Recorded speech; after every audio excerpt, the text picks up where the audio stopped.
Good morning.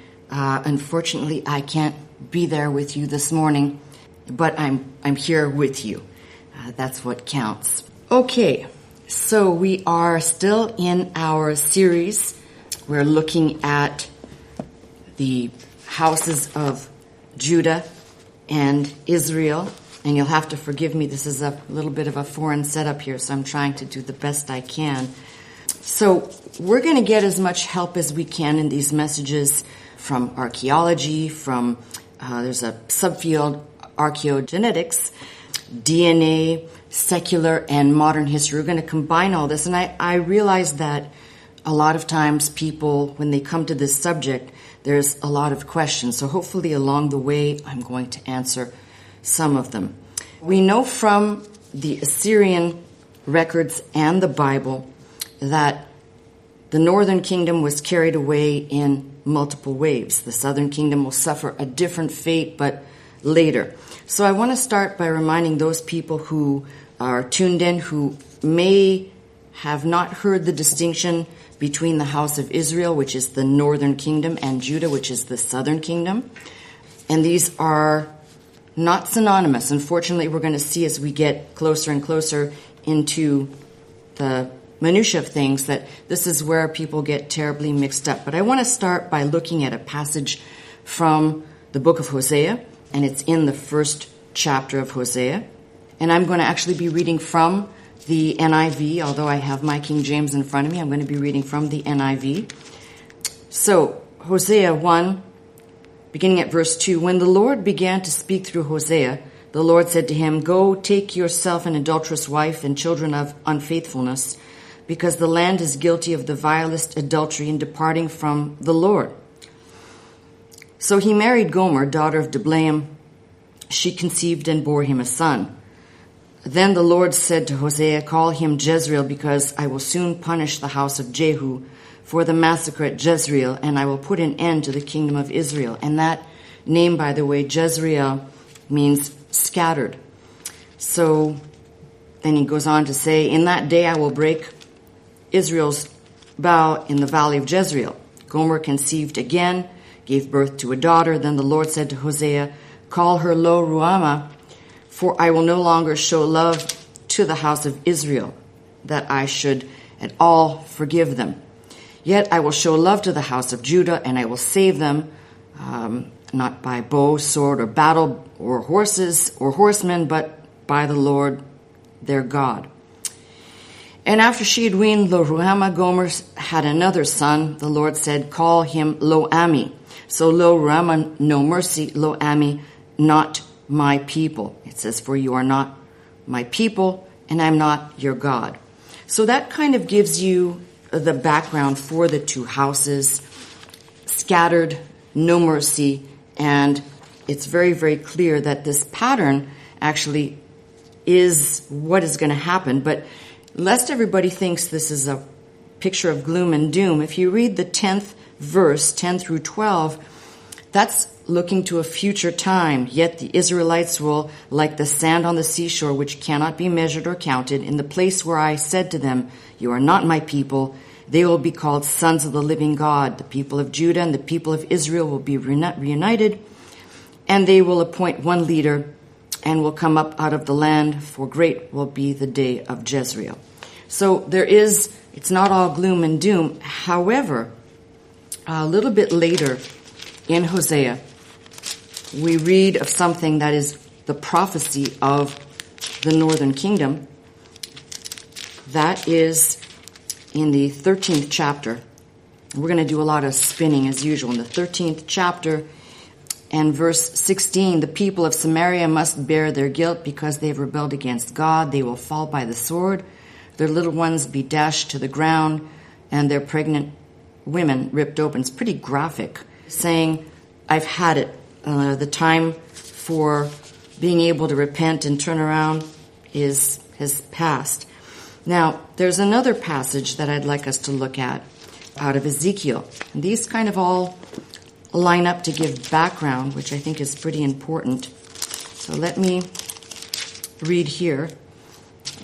This is a pretty long place to read, so bear with me, and I'm going to try and not look down so much. It's long way down.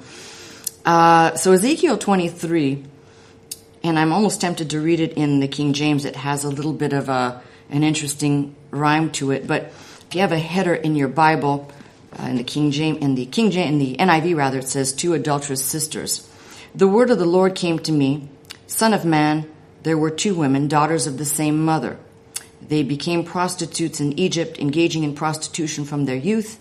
In that land their breasts were fondled and their virgin bosoms were caressed. The older was named Aholah, and her sister was Aholibah. They were mine and gave birth to sons and daughters. Aholah is Samaria, Aholibah is Jerusalem. So you can see now in picture what is being foretold of these 2 separate houses. And remember, this is the reason why I said it's important to be able to distinguish properly. Otherwise, you can't really understand what's being said. It wouldn't make sense if you didn't have the right understanding of the 2 separate and distinct households. All right, Aholah engaged in prostitution while she was still mine. She lusted after her lovers, the Assyrians, warriors clothed in blue, governors and commanders, all of them handsome young men and mounted horsemen. She gave herself as a prostitute to the elite of the Assyrians and defiled herself with the idols of everyone she lusted after. She did not give up the prostitution she began in Egypt when, during her youth, men slept with her, caressed her virgin bosom, and poured out their lust upon her. Therefore, I handed her over to her lovers, the Assyrians, for whom she lusted. They stripped her naked, took away her sons and daughters, killed her with the sword. It's pretty graphic. I think it's even more graphic in the NIV than it is in the King James. She became a byword among women, and punishment was inflicted on her. Her sister Aholibah saw this, yet in her lust and prostitution she was more depraved than her sister. So don't think that one house is better than the other. It just says it right here. She too lusted after the Assyrians, governors and commanders, warriors in full dress, mounted horsemen, and all the young men, handsome young men. I saw that she too defiled herself. Both of them went the same way. But she carried her prostitution still further. She saw men portrayed on a wall, figures of Chaldeans portrayed in red with belts round their waist and flowing turbans on their heads, and all of them looked like Babylonian chariot officers, natives of Chaldea.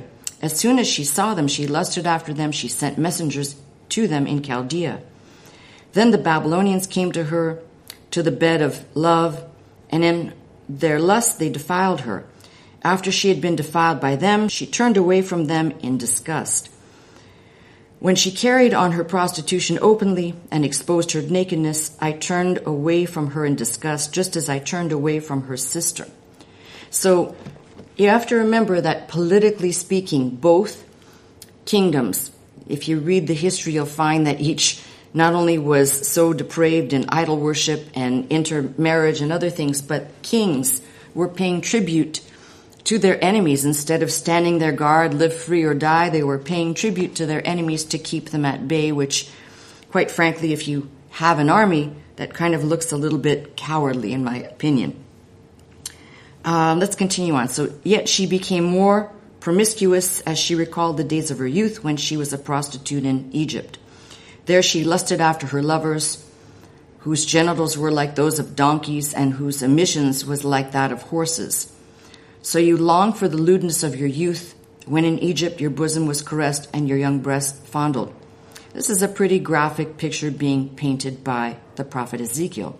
Therefore, Aholibah, this is what the sovereign Lord says: I will stir up your lovers against you, those who turned away from you in disgust. I will bring them against you from every side, the Babylonians and all the Chaldeans and the men of Pekod and Shoa and Koa and all the Assyrians with them, handsome young men, and all them governors and commanders, chariot officers and men of high rank, all mounted on horses. They will come against you with weapons, chariots, wagons, and a throng of people. They will take up positions against you on every side.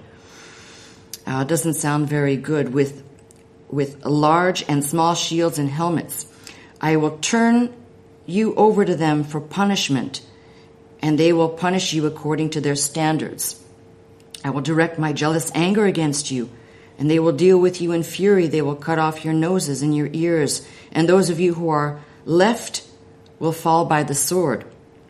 They will take away your sons and your daughters, and those of you who are left will be consumed by fire. They will also strip you of your clothes and take your fine jewelry.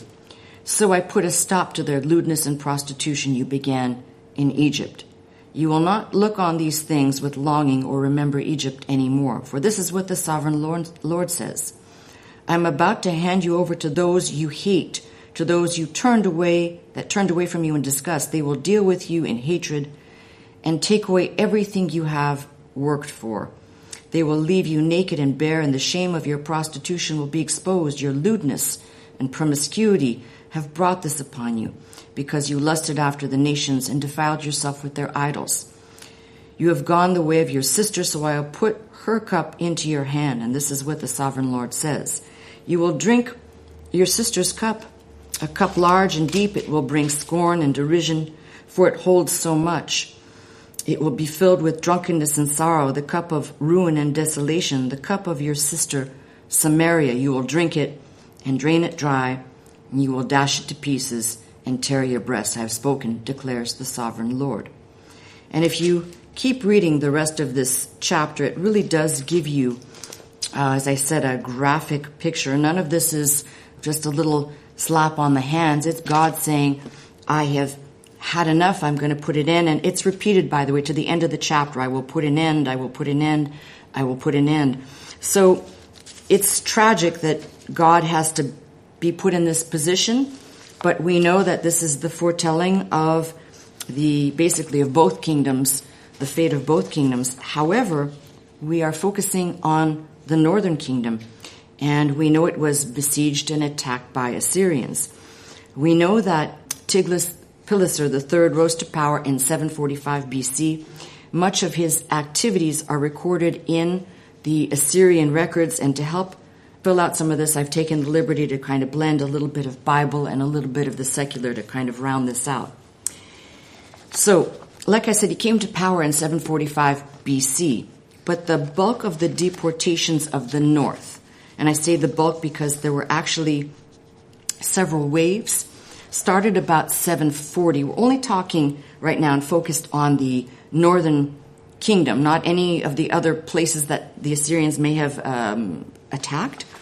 So we're looking at a period from 740 to 720 BC. And let's just put it to you this way. We will start following these people. They didn't all go at once, as I said. They weren't all placed in one specific area. So it's a little bit like this. All of these people begin to fade off the pages of the Bible, and right in the general area where they were deposited, another group of people with no history, with no real record behind them, shows up in that same location. We'll call them in different buffer zones, several of them. And this is why when people say, well, how do you know that these are the same people? We have enough evidence, and now with DNA, it really hits home that we can do a lot more specifically to trace the identity of these people. I don't want to get ahead of myself. So 2 Kings, let's turn there. 2 Kings and 15:29. I can't hear your pages turning, so I'm going to assume you're following along as fast as you can. So 2 Kings 15 and beginning at verse 29. In the time of Pekah, king of Israel, Tiglath-Pileser, king of Assyria, came and took Ijon, Abel, Beth-Mahach, Genoa, Kadesh, and Hazor. He took Gilead and Galilee, including all the land of Naphtali, and deported the people to Assyria. Then Hoshea, the son of Elah, conspired against Pekah, son of Remaliah. He attacked and assassinated him, then succeeded him as king in the 20th year of Jotham, son of Uzziah. Now, the reason why I point that out is because that gives us an indicator of, in the days of Pekah, where the first deportees may have been taken. Those areas, again, it says Ijon, Abel, Beth, Maha, Genoa, Kadesh, and Hazor. If you look at a map in your own time, most of your Bibles have maps, you can see we're talking about a movement that is clearly north and northeast.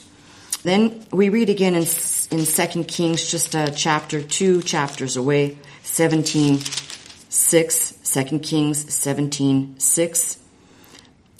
That says, in the 9th year of Hoshea, king of Assyria, captured Samaria and deported the Israelites to Assyria.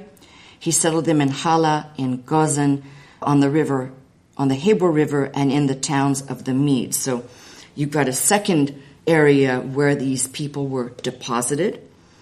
And if you keep reading, it really actually gives you the reason in this chapter as to why this all happened. All this took place because the Israelites had sinned against the Lord their God, who had brought them up out of Egypt from under the power of Pharaoh, king of Egypt. They worshipped other gods, followed the practices of other nations the Lord had driven out before them, as well as practices that the kings of Israel had introduced. These Israelites secretly did things against the Lord their God that were not right. And so if you read the rest of this chapter, it gives you clarity that this wasn't just God saying in one time, hey, I'm angry. This is cumulative. And I always say this, it is well worth your time to go back and to reread from the time that Moses is going to deliver them, or actually has them out of Egypt. They are begging to go back. They're complaining. There's never a happy medium with these people. So the whole history basically is sinful behavior, complaining, and rebelling against God. So that 2 Kings 17:7 onwards gives a real reason, if you will, for the why. Now, if we go to the secular records, the Black Obelisk of Shalmaneser in the British Library states that the tribute of Jehu and the house of Omri. If you know a little bit about the house of the northern kingdom's kings, Jehu is an evil king whose dynasty would span 90 years. And we also see Omri in this monument, who appears to be kneeling before the Assyrian king.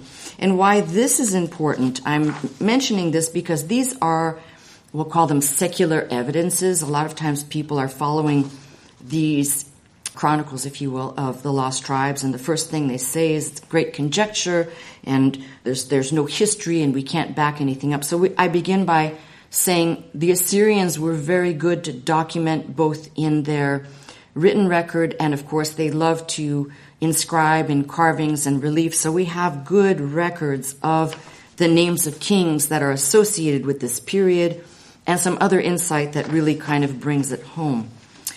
Let me give you a little background on Omri, and that's kind of important because his name's going to be repeated often. And for someone who doesn't have that many Bible verses attributed to him, it seems strange that we're having to look at somebody who doesn't seem that important, but his name becomes important later on. So Omri was commander-in-chief of the northern army under Elah. Elah was assassinated. The news reaches Omri. Omri's men immediately say that he's the new king, but there's only one problem with that. He was not the uncontested king. There was another man by the name of Tibni, and Tibni has his followers put an end to Tibni, and Omri is the undisputed king of the northern kingdom. He ruled for 12 years, established the second longest dynasty, 45 years, his rule and the rule of his offspring. What we do know from the Bible is 12 verses all in all about Omri. 5 of them tell us how he came to power. 7 tell of the length of his reign and how he established Samaria as the capital of the northern kingdom. Now, what's interesting, I told you I'm going to mix a lot of different things here. So if we go to the archaeological evidences, Samaria was excavated in 1908 through 1910, and again in 1931. In that period of time, there have been successive digs after that. But these 2 particular digs confirm that there was indeed a royal citadel at the summit of the hill, enclosed fortifications, There have also been digs at Tirzah and Jezreel that have given more insight into what happened there. We also have an inscription that is dated to 846 BC. That is obviously before the deportations of the House of the North begin to happen, but it's regarding Omri, that Omri had occupied the land of Medeba. This is on the Mesha inscription. You can look this up online, the Mesha inscription or the Mesha stele. Line 7 and 8 on the inscription say Omri had occupied the land of Medeba, which is Moab, and had dwelt there in his time. We also learn from these records that Omri had territory east of Jordan, which would have been the territory of the Reubenite and Gadite tribes. So that is kind of important, but I'm mentioning all this for another reason. On the black obelisk, we see the people of the northern kingdom are referred to as Beit Humri or Beit Kumri. Like the Hebrew word Beth for house, but Beit, B-I-T, and Humri, a clear reference to Omri. That is, the king may not be that important, but the people at some point are going to be called, these deportees will have many different names. This name, Beit Humri or Beit Kumri, is important because it appears on an inscription identifying these people as having been deported from a certain area. The prophet Micah mentions Omri in Micah 6:16 and says the statutes of Omri, and that would be in contradistinction to the precepts of the Lord. So it's kind of a little dig at saying how evil he was in contradistinction to if people were following the Lord, two different paths there. So we know that at some point these people, the northern kingdom, deportees, become known as Beit Humri, Beit Kumri, Beit Jimri. This will morph into similar sounding names.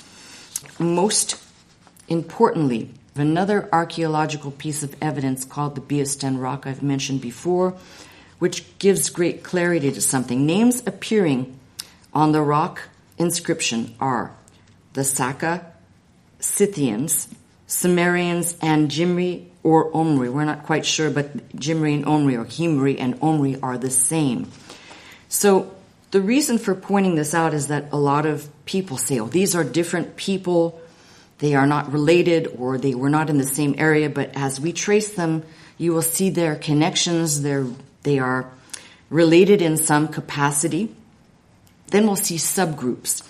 So for example, I just mentioned from the passage of the Beastan Rock that these names appear. The Assyrian records, though, primarily Tiglath-Pileser III's records will reference those people. He's calling them the Beit Umri people.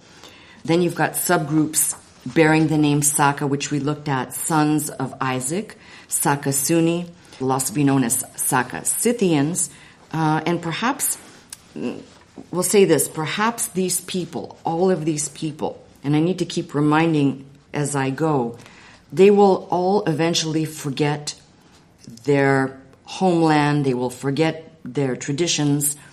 And this is exactly what was prophesied, that they'd be scattered, that they would not keep the Mosaic law. There are so many things that are crystal clear about these scattered people. However, we will also see practices that come up that would be very strange if these were just mere barbarians wandering out somewhere in the green pasture. So the references, as I said, different names. The reason for the Saka, we know in Genesis 21:12, for in Isaac thy seed shall be called, or thy seed be called. And there's also another passage in Amos 7:9 that says the high places of Isaac shall be desolate. Now, we're going to start getting into some complicated stuff, and it may seem like a lot to remember. I'm not asking you to remember necessarily. Just follow along. It is enough information that will probably require listening a second time. Tamara Talbot, who is recognized as an expert in the study of Scythians in her book entitled Scythians, she says the Scythians did not become a recognizable entity before the 8th century, but by the 7th century they had established themselves firmly in southern Russia. Now, Assyrian records document the appearance of these particular people on the shores of Lake Urmia near Armenia in the time of Sargon. Sargon's rule is 722 to 705 BC. That is enough time. Remember, I said the first deportees 740 to 720. So that's enough time to settle in that area. The famed Professor George Rawlinson said, the term Scythian or Scythic is not ethnical. The Greeks and Romans used this term to refer to the Indo-European or Turanian races indifferently, and they denote nomads dwelling in tents. This is what Ingersoll said, that the name Scythian is derived from Scuth, and we know that word comes straight out of the Hebrew for those temporary booths they moved into, the feast of Sukkoth. They would move out of their houses once a year and live in temporary structures. So we know that that connection definitely, along with the fact that they are labeled as wanderers, makes perfect sense. Here's where it gets a little complicated. The early Scythians were more of a confederation of tribes of different origins, and I'm going to have to clarify this. It'll eventually make sense based on DNA and craniometric evidence, which shows there is a lack of continuity between certain groups, but don't think that they are not all necessarily related by one way or another. I will clarify shortly. Strabo said, the time of the Scythian supremacy in Asia recorded that the Saka, or the Sakai people, occupied Bactria and renamed it Sakacene, located in the place where Armenia sits today. That is me adding that so you can know what we're talking about. The latest archaeological finds show that these people spread out almost uninterrupted, and it's pretty fascinating. It's a corridor that extends, we'll call it, from the Russian steppes and can go in many different directions. And as we'll see, they didn't just go in one particular direction. The Greeks call these people Scythians, and we know that that was more of a collective term, meaning nomads or wanderers, and the Assyrians called them Saka. I just read an interesting study that they took the genome of 111 ancient individuals, and you say, well, how would they do that? Very easily, that primary land on the Russian steppes, for example, and as you go up, permafrost, things are nicely preserved, so they could get very good samples of DNA from teeth, nails, and other things to show we're looking actually at two very distinct groups of people when we refer to the Scythians, and I'll go on to explain there actually may be subcategories. So when somebody says, are they all the same people, we're going to untangle this and see if we can make sense of what this all means. Xenophon mentions the Scythians of Asia, that they had suffered severely at the hands of the Assyrians. Pliny states these people were descendants of slaves. Inference there is clear. These people were enslaved in Egypt. And, of course, their kingdom was destroyed by the Assyrians. So there's a lot of different references to kind of go back and forth. Here's why some of this might not make sense. Especially if you've ever tried to read a book on these subjects, we're talking about for example, who are these people? Who are the Mitanni? Who are the Hittites? You can get into a lot of confusion because a lot of times people are not clear. So when I refer to the Scythians as being two distinct groups, there will be a group of people that we will be referring to as the Scythians, the sons of Isaac Scythians, and another group which we are going to call the Turanian. They are of Turanian descent, and they would be descending from a line of Japheth. So we know these are two distinct people, but eventually what's going to happen is these people will end up merging. They're going to war, they're going to merge. Usually that would mean children, and now we have kind of a mix of people. Keep mixing the people, and you're going to have a changeover in many things, including linguistically. Okay, in 653, the Medes and the Sumerians allied with the Scythians against the Assyrians. That also makes perfect sense if they remembered And this is close enough proximity. We're talking it's not even 100 years since they've been deported. So there may still be a trace memory, at least a vestigial hatred towards the Assyrians. So it makes sense that they would get together and fight against the Assyrians. The Scythians were under the leadership in battle of one named Phraortes. And the name is significant because it is a Hellenized name of Phares. If you remember, one of the twins born to Judah and Tamar. Remember Phares and Zara. And we're going to see a lot of these names, and a lot of these tribal names, we're going to find Hellenized or corrupted versions of previously known biblical names. We're also going to encounter another people named Scythian, which actually are their own group of people, the Masagetai, which will be grouped later as Saka Masagetai. There's actually several subcategories for them. And the Cimmerians, not Sumerians, Cimmerians or Kimmerians, that may help you distinguish. What we're dealing with is, as I said, successive deportations that we know started in about 740, the span of 20 years. And we have Scythians not only located around the Black Sea, but these different areas. For example, we have one group of Scythians showing up in the kingdom of Elip. This is to the east of Assyria. These Scythians that were of an area, we'll call it modern-day Iran, were without question those taken away in one of the deportations. Others that we know may have been located in the area, as I said, of the Black Sea. Those may have fled and not have been part of a deportation, because we know that not only did we have people being deported, but we also have groups of people that are either taking shelter in the south. That happened to a few of the people we'll read of, that actually go over into Judah and take refuge there. And some that flee before the Assyrians come. And I'm sure they probably established themselves in their area, in their terrain. So we've got pockets of people.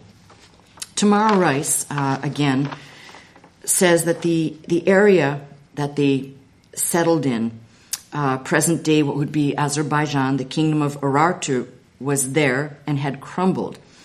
So the Scythians under a king Parpetua firmly established themselves in Urartu, where they will set up the capital of Sakias. There's all these Sakias, Sakanistan.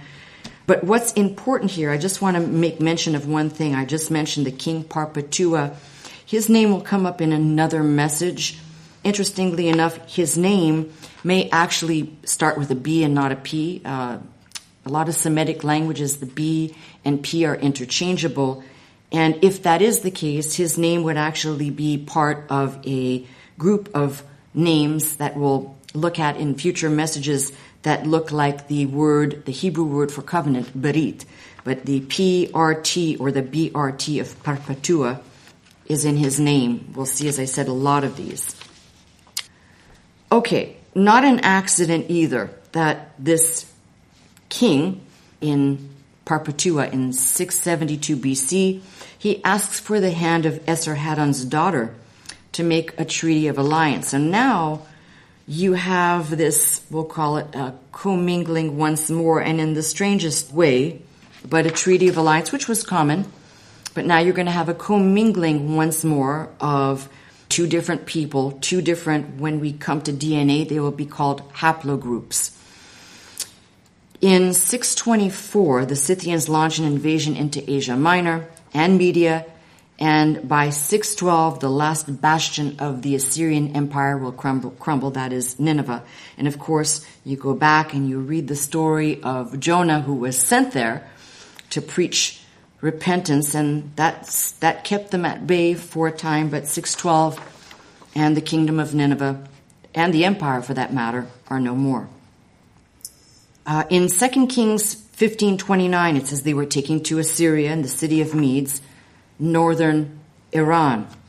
So now we begin to get clarity on the Scythians, who were deportees, subjects of the Assyrian Empire and then the Persian Empire. And we know that these empires eventually fall, and the people would perhaps in between, have an opportunity to escape, or waited to know the direction and began to migrate. We're going to see many of these people were eventually Persian speaking, and this will account for some interesting facts we will encounter for sure. But there's much debate on where these people actually come from, and I'll clarify that by saying we will eventually see a group of people known as Aryan or Indo-Aryan coming from the territory of Iran. We will also see these deportees of Beit Humri coming from that area. We're also going to see Scythian people. So we'll begin to sort out and figure out who went where over time. But it does seem clear that we have good evidence that the Scythians first are in the Russian steppes, and then we begin to see movement. The Assyrian record also has a mention of they're called the Askaska people, coming from Saka. And if you look to words in Ukrainian or Russian, you're going to find some of these words meaning wanderer. They're nestled in there. In other words, we don't escape these words. They're pretty much everywhere we look. I'm going to talk to you about probably the most renowned event in Scythian history. And it's not so much, these people were known as fierce fighting nomads. But this particular story is kind of interesting because it shows you how all of these different players interface with certain biblical people we've come to know who are recorded in secular history. So this takes place during the campaign of Cyrus. And after this, these people who are going to be engaged in battle will be known as the Saka Paradrya. So now we have subgroups. These are the overseas Saka, or the Saka of the sea. It sounds like tuna fish, right? So when Cyrus took Babylon, he, about that time, wanted to subjugate the Massagetae. And we have good evidence to believe that the Massagetae are also part of the northern kingdom, and definitely in the field of people related to, again, they're going to take on a Sak name later and be a hyphenated Sak group as well. But at the time, this group of Massagetae were ruled by Queen Tomyris. So Cyrus sends out a bunch of his officials to court her under the guise that he wants to marry her. But that's not what he wants at all. Basically, he wanted to subjugate the Massagetae, and the only way to do that was to get to their leader. But here's what happens. The Massagetae are on one side, and Cyrus is on the other side of a body of water. And the first idea is, let's build bridges to be able to cross over and bring all of our horses and all of everything we need to defeat these people in battle. But then the thought process is building a bridge to cross a body of water would take too long. And who knows, these Massagetae people, so labeled for also being nomadic wanderers, although they were living in that particular area, if you were watching somebody build a bridge to cross over onto your land, you probably would fight or flee. So Cyrus sends these men out under the guise to court her and take her as his wife, this Queen Tomyris, but realizes that that's not going to work. She's not going to bite or go for that, and she doesn't. Cyrus is advised to do this, to put out, make their camp, put out the most sumptuous food and banquet full of drink, and then retreat. Because in their mind, there's no question these barbaric people would see the food, see the empty camp, see the drink. They would eat, they would drink, they would get drunk, and then they would be easy pickings. And actually, if you can believe it, they fell for it. The Massagetae see this open camp. They see that there is no one there. They see the food. They begin to eat. They stuff themselves. They see the drink. They begin to drink. Now they are drunk. And you can almost imagine the scene of a bunch of people who have just consumed and drank, and they're sprawled out, and a bloody massacre occurs. Cyrus makes his move, But not all the camp was over there. The tragedy that happens here is Queen Tamiris' son is taken captive by Cyrus's men. He pleads to commit suicide. He does not want to die in the hands of the enemy. And of course, the mother's revenge is unmatched.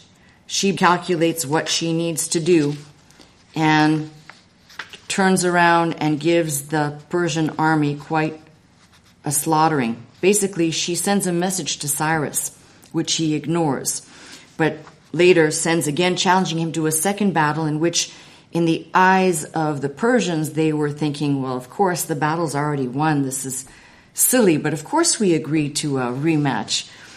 So, well prepared as Queen Tamiris was, she led her army to conquer the Persians, and it's recorded by most writers of antiquity that she killed Cyrus. But what I want to point out, which is rather important, is this battle is kind of a pivotal turning point, because the rest of the enemies of these people look on and say, oh, we don't want to mingle or mess with that.